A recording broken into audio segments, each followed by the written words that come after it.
Welcome to BKW Physics. I'm Mr. McConley, and today we're going to talk about when do you count significant digits? When do you count zeros? When don't you count zeros? Now I just wrote down a few rules that, this is the way I was taught. I was taught non-zero digits are always significant. All final zeros after a decimal point are significant. Zeros between other digits are significant. Zeros used only for spacing are not significant. But those rules get really confusing. And I never found that there was a, I couldn't keep it in my head. There wasn't a good way until I saw this method.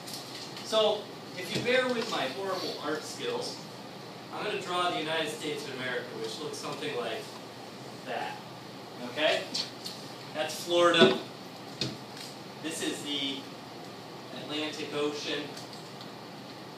And this is the Pacific Ocean. This picture really has very little to do with what we're learning, except that it gives you the idea that whatever number you're talking about gets placed in the middle of the United States. And then you have to assess that number to see whether it has a decimal point or it doesn't have a decimal point. Now, if it has a decimal point, the decimal point is, using the P in Pacific, is present.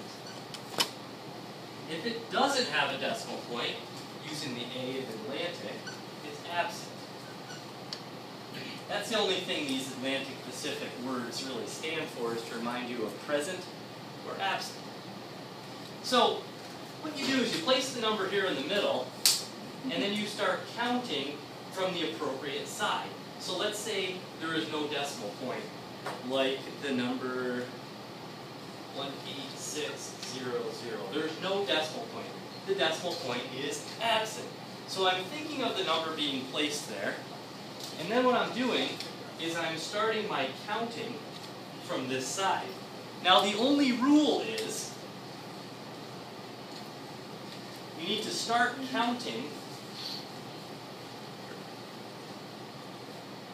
when you reach a non-zero.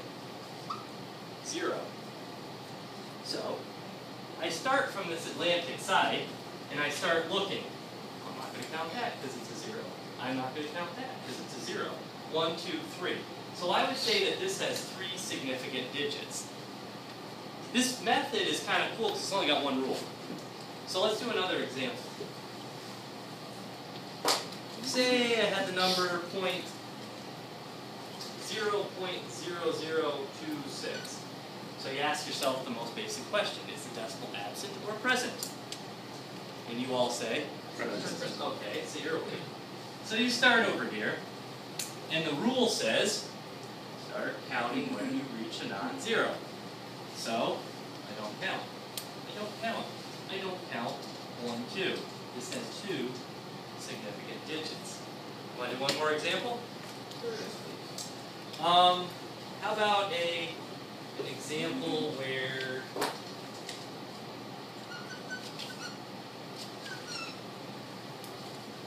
$56.0. Decimal absent or present? It's present. We start on this side. Again, we're going to start counting when you reach a non-zero. 1, 2, 3. This has 3 significant digits. Now some of you are like, wait, when we reach the 0, maybe we should have stopped counting. There's no rule like that. The rule says start counting when you reach a non-zero, and that's the only rule. So if zeros get thrown in here, you just count them. Once you start counting, you never stop counting. So if I were to do this, that would be 5. See how this works? This is the Atlantic-Pacific method for today, physics.